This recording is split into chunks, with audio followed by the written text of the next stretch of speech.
Hey everyone, so if you've wanted to do cross-hatching of a portrait but you're not quite sure where to start, this will be a really good introductory video for you. So once you have a pretty quick pencil sketch, what I'm doing here is I'm starting by kind of mapping out some cross contour lines. And the reason that I'm doing that is that the idea of cross-hatching is that direction of line is really important. And so direction of line is just this idea that you're using your lines to show the form and you're not just having your lines kind of going in random, haphazard different directions. So what I'm doing is I'm thinking as if the lines are sort of mapping over the form, and how can I use my lines to be the most three-dimensional. And I know that it kind of looks a little bit weird right now, but overall, by the end of the drawing, a lot of these lines will get incorporated into the rest of the drawing, and they're sort of going to be like a base for showing a lot of the different form that I'm going to be trying to convey through my lines. So in this video, you're kind of getting a cross-hatching tutorial and a cross-contour tutorial all in one video. So when you're doing this part with the cross contour lines, what you want to be thinking of is what's the structure of the face, because you're trying to show the inner structure and use your lines to convey that structure.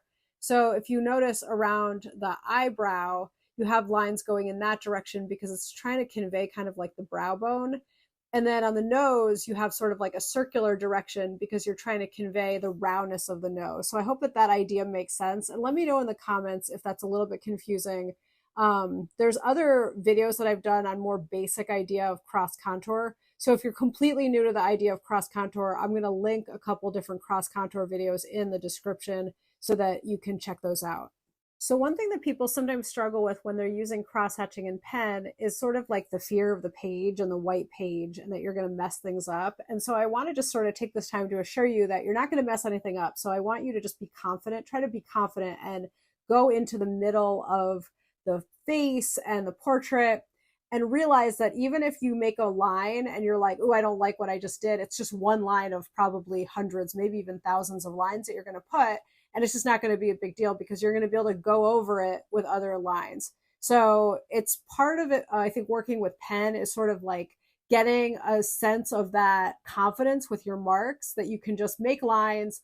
And sometimes I make a line and I go, oh, that wasn't exactly what I was going for, but you just keep going and don't worry about it. So, think in kind of like an experimental way and just sort of try to have fun with it so that you don't get too, frustrated with this process. Okay, so when you're doing the eye, one thing that you do want to make sure is that you keep a reflective mark, right? So the way that you do that is by keeping the white of the page so that that comes through. So what makes an eye look like an eye and look reflective and look like the right texture is having a lot of contrast. And the way you get contrast is by having a really deep dark black next to the white. And again, the white is just from the page. So you have to be careful to preserve your whites when you're doing your eye, because with pen, of course, once you go over the white of the eye, if you go over it completely, those reflections, you're going to lose them. So this is one of those times that it is important that you want to be careful not to lose that little reflective spot on the eye. Another thing that you'll notice in my drawing is that I never make really strong, harsh outlines. They're usually a little bit wispy, and this drawing is going to be kind of a rougher sketch, like in terms of my line quality compared to some of my other drawings. And so just notice that. So the reason is that when you draw really harsh outlines, like let's say I was drawing the eye and I drew like a really harsh outline around the eye, that would flatten it out and make it look less realistic. So it's better to have kind of like lighter, wispier lines, if that makes sense, than harsh outlines, like if you're really pressing down a lot. So just be careful with your marks. You don't want to, press down really hard and have even line quality all around. That will generally make it less realistic. So whether you're working from a photograph like I am here, or you're looking at a mirror, or drawing somebody, in person, I want you to look at the reflection in their eye or your eye, depending on, again, on what you're drawing, and make sure that you're noticing that and that you leave that light spot, without anything on there so that it'll look like a reflection. Okay.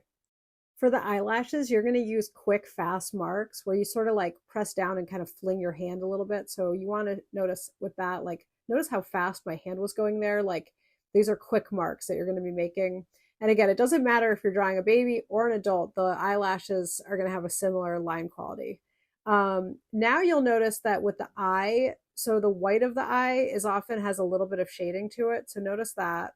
And then I'm also starting to like add layers and darken up around the nose where there's a lot of shadow. And I'm starting to kind of notice throughout the whole image where, where my darks are, where my midtones and where my lights are.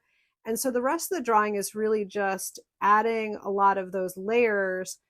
And again, what you want to be thinking about is, how you can use your direction of your marks to make it look more 3D. So, when I'm thinking about the marks that I'm going, sometimes I go in different directions just to create more layers. But ideally, what you're doing is using your lines to help sort of build up a sense of three-dimensional quality.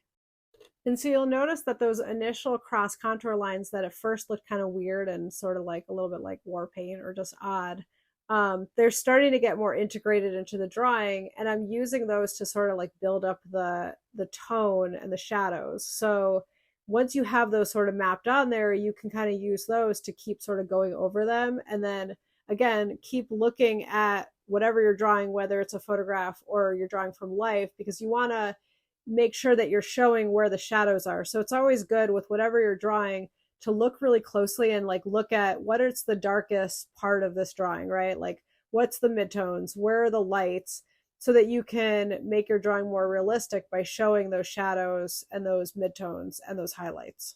Okay, so we might say that the first layer was sort of like the cross contour layer. And now this is like the second layer where I'm starting to add, just more cross hatching, and I'm going in different directions, and I'm just kind of like layering a bit more.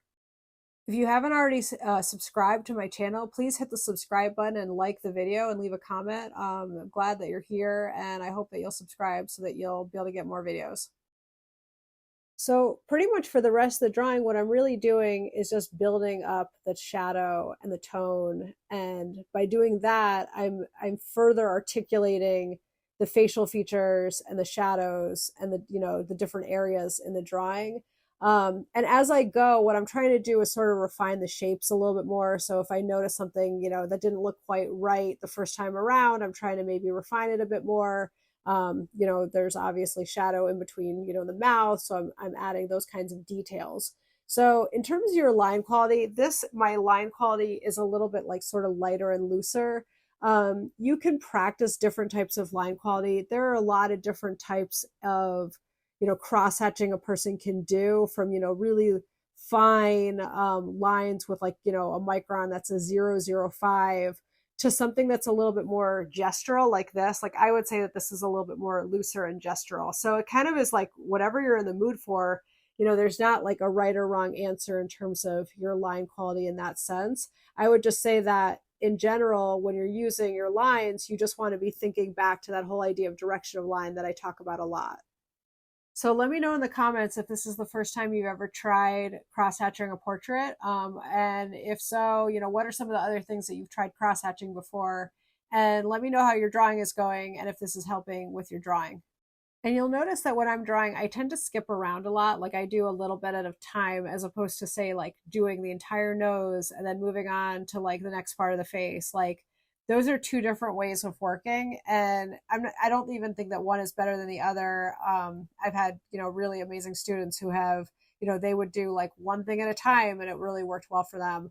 I like to personally sort of bring the drawing up sort of simultaneously by sort of like going from one spot to another, slowly bringing it up in terms of the tone and the value, so I can kind of respond to like the whole drawing and look at the whole drawing as a whole.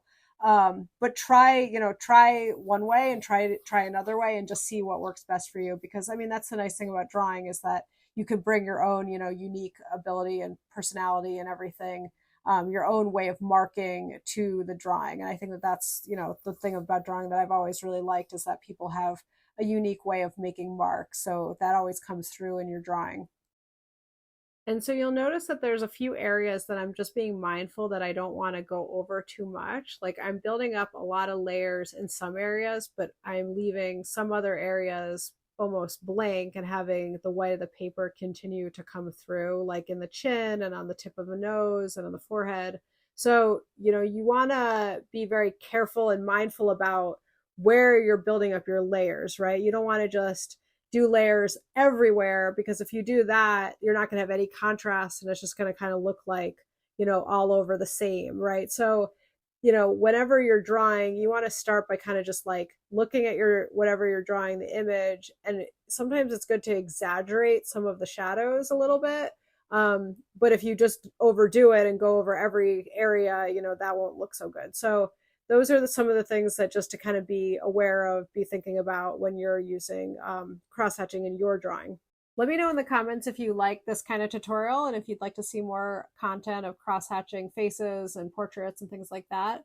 And thank you as always for joining, and I will see you next time.